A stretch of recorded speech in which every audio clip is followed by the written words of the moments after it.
Maintenant, ce qu'il faut que vous compreniez, c'est que beaucoup de nos jeunes de nos jours, dans cette partie du monde, trouvent que la politique, l'économie a rendu les choses très difficiles pour beaucoup de gens à s'en sortir. Alors allez-vous dire que si quelqu'un n'a pas réussi avant 30 ans, cela signifie que la personne a raté sa chance? Non, ce n'est pas ce que je dis. Il y a encore des chances à saisir parmi les 14% qui restent. Si vous lisez l'histoire de cet homme qui était à 66 ans, sous un arbre où il écrivait sa mission suicide, il a retrouvé ses esprits après avoir décidé qu'il était un échec. Tout ce qu'il avait fait avant cela était un échec et il était sur le point de se suicider. Et un homme lui a demandé, « N'y a-t-il rien de plus que tu puisses faire ?»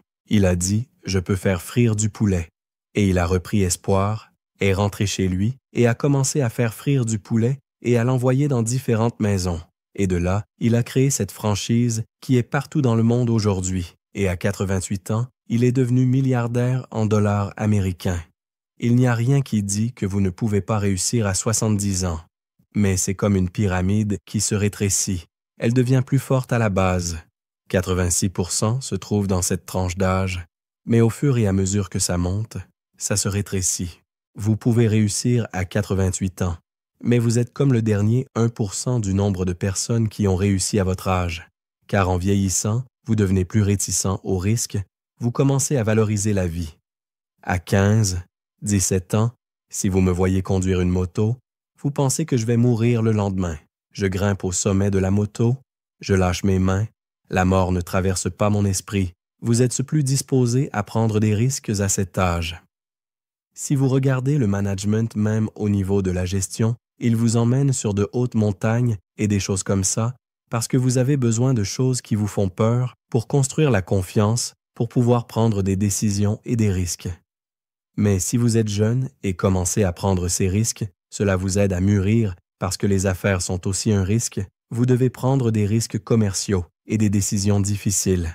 C'est par les choses que vous avez affrontées dans la vie qui vous donneront le courage de savoir quand avancer à ce moment particulier. Beaucoup de gens, vous savez, sont comme debout dans l'écart. Ils ne font que sentir qu'ils ne peuvent pas aller au-delà d'ici. Vous ne réussissez pas avec des choses comme ça. Vous devez défier la vie. Vous devez relever des défis. Je suis une personne très confiante. En fait, si vous voulez comprendre comment la vie fonctionne, vous avez besoin de 3 choses pour réussir dans la vie.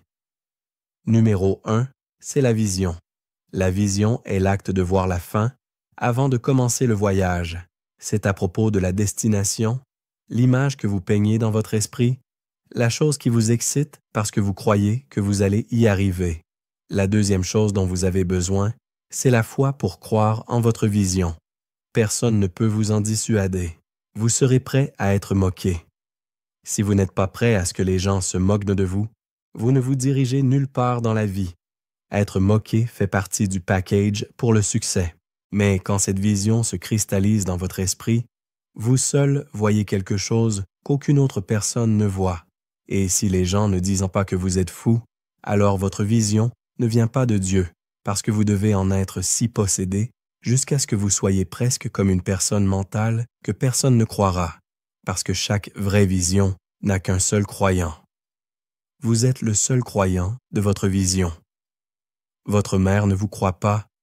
J'ai laissé ma mère sur la route parce qu'elle n'était pas d'accord avec moi quand je lui disais ce que j'allais faire. Ma mère était dans ma voiture avec ma femme après que j'ai eu mes plans et ma vision, et j'ai dit à ma maman, à 25 ans, je serai millionnaire. Elle m'a dit d'arrêter de parler comme ça, que ça l'irritait, que la façon dont je parlais lui retournait l'estomac. J'ai dit, maman, je ne t'ai pas insulté. À 25 ans, je ferai mon premier million de naira. Elle a dit que si je disais ça encore une fois, elle sortirait de la voiture. J'ai arrêté la voiture, je suis allé à son oreille et j'ai dit « Maman, encore 2 ans, si tu veux descends. » Elle est descendue, j'ai sauté dans la voiture, j'ai démarré et je suis parti. Ma femme m'a demandé « Es-tu devenu fou? » Et j'ai dit « Je peux aussi te déposer. » Et je suis parti. Et j'ai fait mes premiers 2 millions de dollars à l'âge de 24 ans, pas 25. Oui, wow, wow. Là où je vis encore aujourd'hui dans mon village que j'ai construit, Je l'ai construit avant d'avoir 25 ans. Pouvez-vous imaginer? Donc, à 15 ans, j'avais une vision claire de où je voulais être et je les ai écrites, pas dans ma tête, parce que la Bible dit, c'est d'où je viens, le principe biblique, que si vous avez une vision, écrivez-la.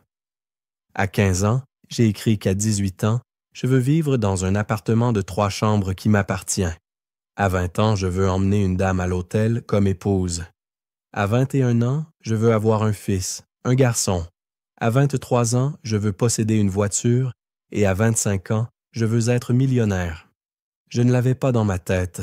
Je l'ai écrit, je l'ai placé sur le mur de mon lit. Vous pouvez appeler ça un rituel. Vous pouvez appeler ça n'importe quoi. Ce sera la dernière chose que je regarderai avant de dormir. Ce sera la dernière chose que je regarderai avant de sortir le matin pour me rappeler où je vais. Donc, si je vous rencontre dans la rue et que vous me parlez, je vous écoute avec un esprit. Tout ce que vous dites, je vous prends et je vous place dans ces choses que je vois, pour voir si vous appartenez là. Si vous ne rentrez dans aucune de ces 5 choses, je vous élimine parce que vous êtes une distraction dans ma vie. Si vous êtes une jeune dame et je deviens votre amie et vous voulez que j'aie des relations sexuelles avec vous, je vous élimine parce qu'un enfant non désiré ne peut pas m'emmener là. J'avais un sens clair de la direction. Donc la première chose, c'est la vision. La deuxième chose, c'est la foi pour croire en votre vision. Et la troisième chose, c'est le courage d'agir selon votre vision. Le courage n'est pas l'absence de peur, c'est la capacité d'agir face au danger. Si je péris, je péris.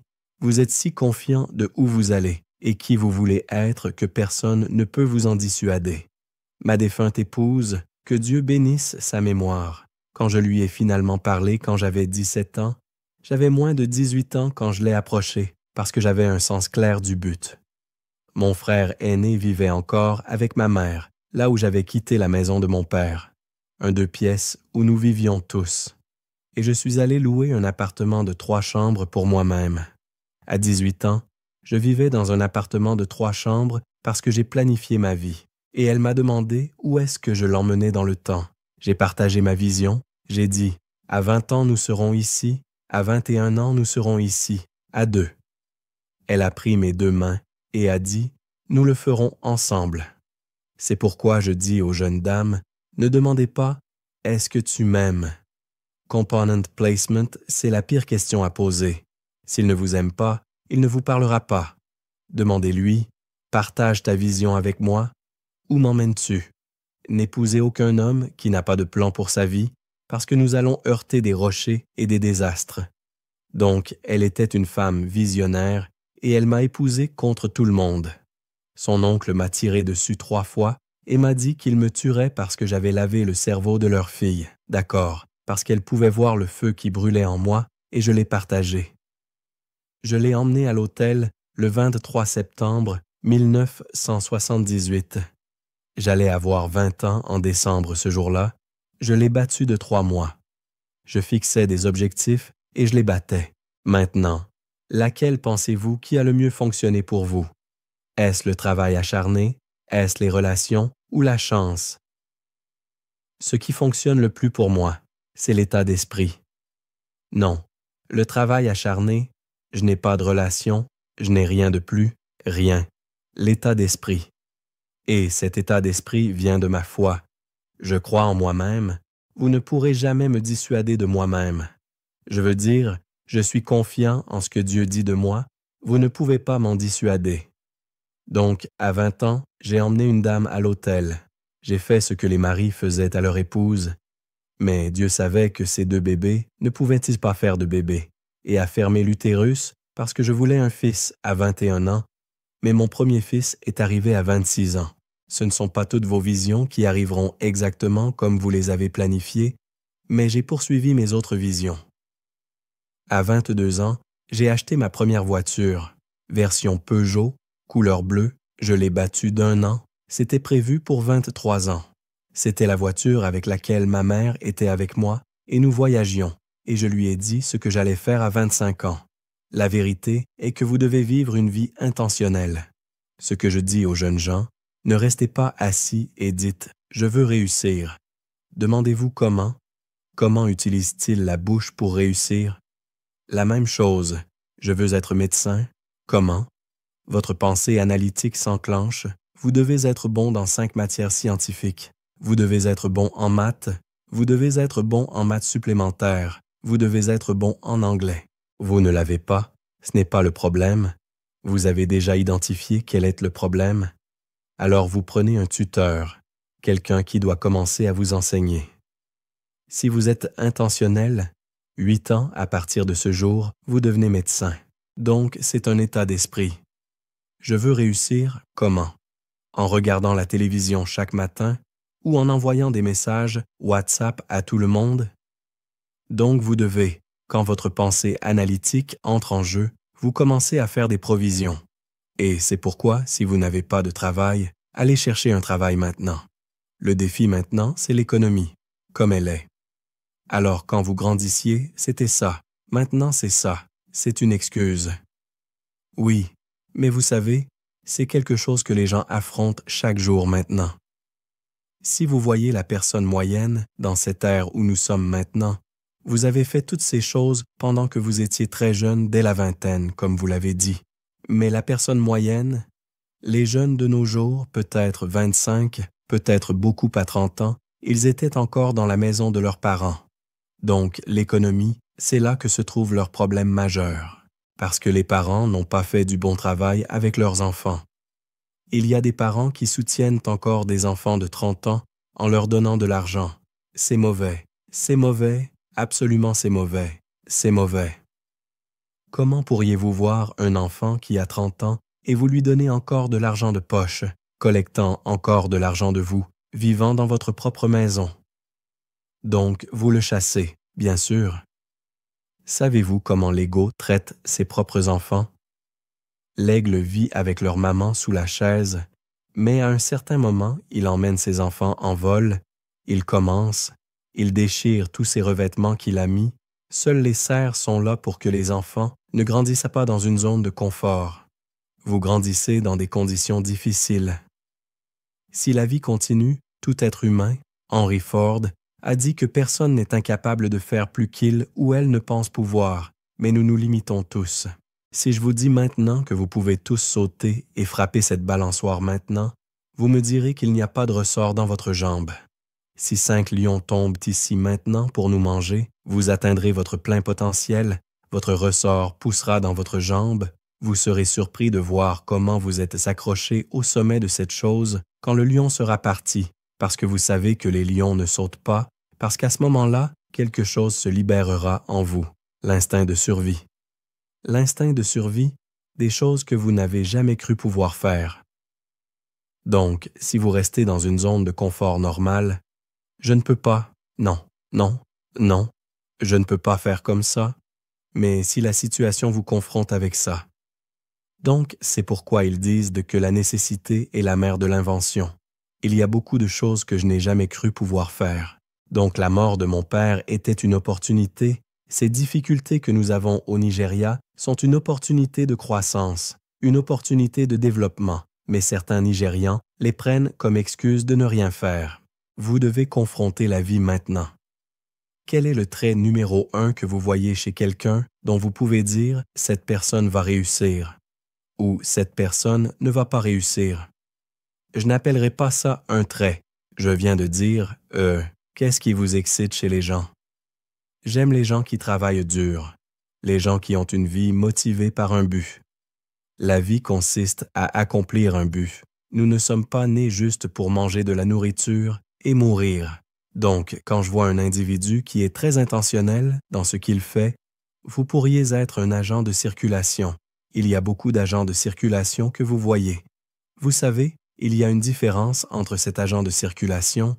Vous pouvez voir l'excitation avec laquelle il fait passer la circulation. Il apprécie ce qu'il fait. Il ne le fait pas avec frustration parce que vous ne pouvez pas progresser dans les choses que vous faites en étouffant. Cela en soi attire les gens, l'amour et l'affection pour lui parce qu'il apprécie son travail. Donc j'aime les gens.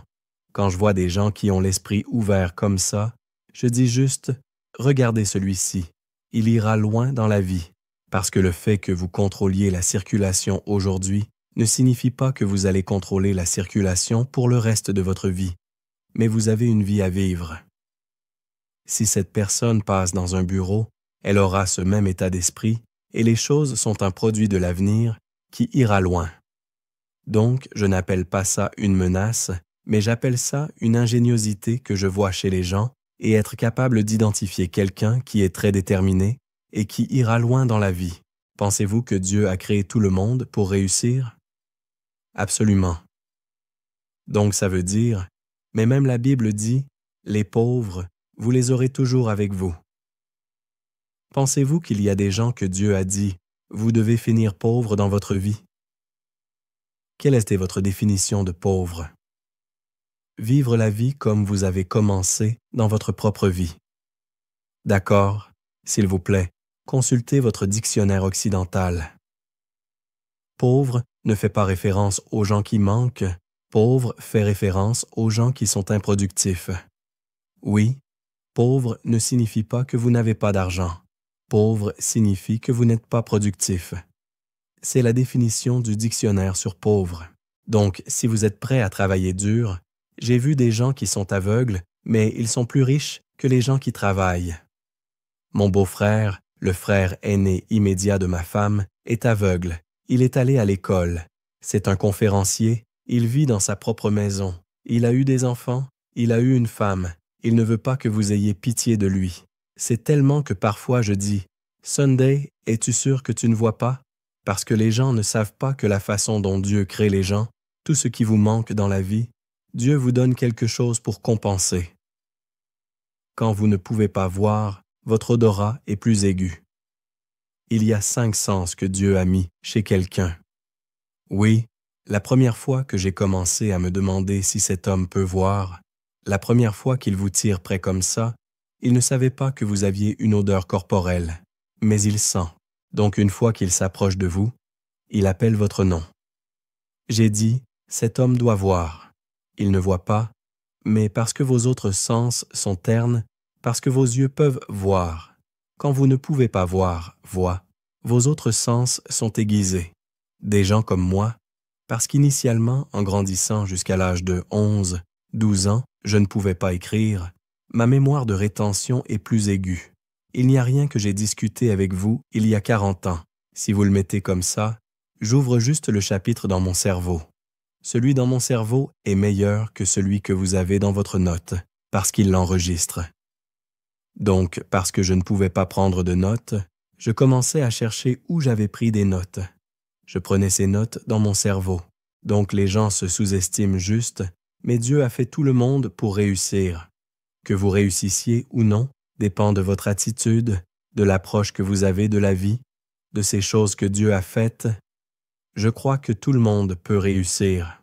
Wow! Donc parce que certaines personnes croient que peut-être elles ont été destinées à « Non, il n'y a pas ça, c'est la chose. » D'accord, laissez-moi.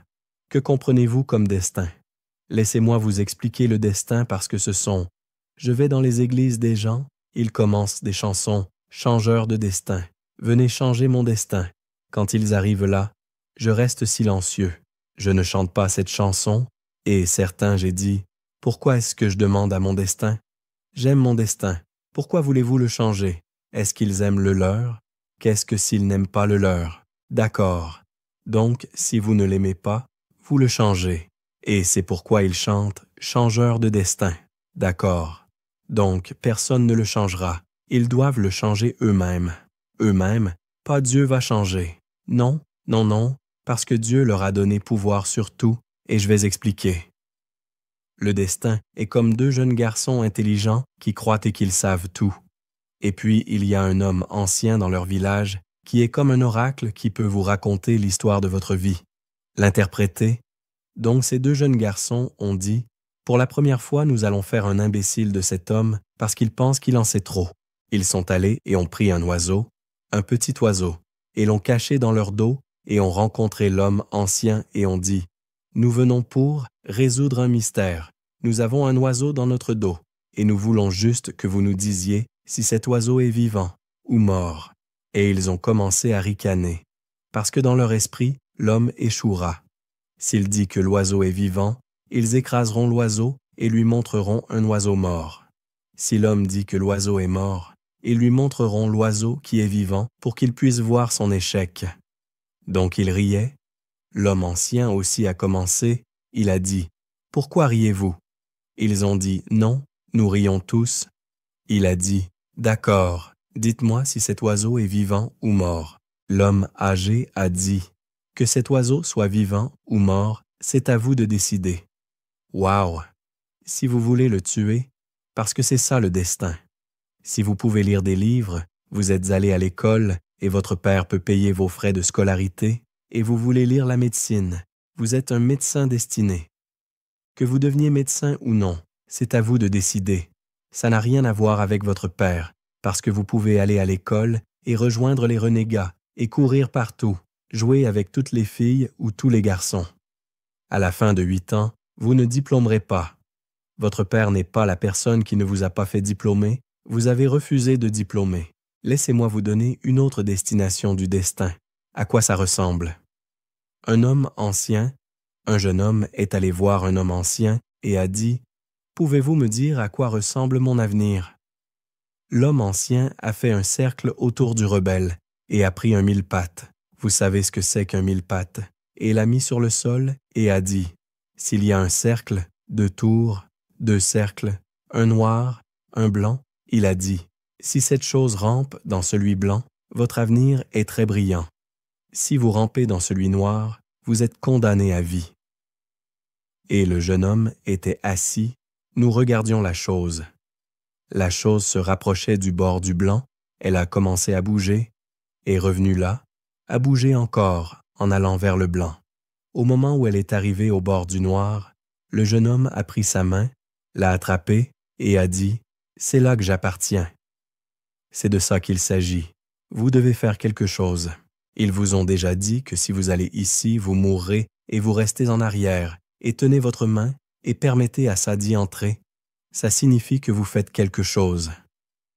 Dites-moi où je vais mourir pour que je n'y aille pas. Le destin, c'est vous, savez. Si vous acceptez le Seigneur Jésus-Christ, vous serez sauvés par la vie du Christ. Si vous le rejetez, vous êtes mort et vous dites que vous attendez de savoir si vous êtes destiné. Votre choix est votre destin. Le choix que vous faites décide où vous allez. Pensiez-vous que Dieu était fou de faire de l'homme un agent libre quand il vous a donné le choix et a dit « La vie et la mort, je place devant vous » ? Donc, c'est le choix et les décisions que vous avez pris qui montrent ce qu'est votre destin. Et puis, les gens cherchent qui blâmer. C'est l'âge dans lequel nous vivons, l'âge de l'irresponsabilité. L'homme noir blâme l'homme blanc pour son prédicament et tout le monde cherche. Les enfants blâment leurs parents, les parents blâment leurs enfants, le mari blâme sa femme, la femme blâme son mari. C'est l'âge où les gens sont si irresponsables et veulent blâmer toute autre personne pour ce qui va mal dans leur vie. Donc, ça signifie que si quelque chose arrive à l'extérieur, quelqu'un devrait prendre la responsabilité parce que tout ce dont vous avez besoin pour devenir une superstar n'est pas à l'extérieur de vous. Dieu l'a mis en vous quand vous êtes né. Rien de plus dont vous avez besoin à l'extérieur de vous, vous devez regarder à l'intérieur. Merci d'avoir regardé cette vidéo. Si vous voulez réellement voir un changement dans vos finances, appliquez ces principes. Parce que Dieu ne veut pas seulement vous bénir, il veut faire de vous une bénédiction. Que Dieu nous donne la sagesse pour comprendre et appliquer ces principes. Abonnez-vous à Littératie financière et activez les notifications pour ne rien manquer.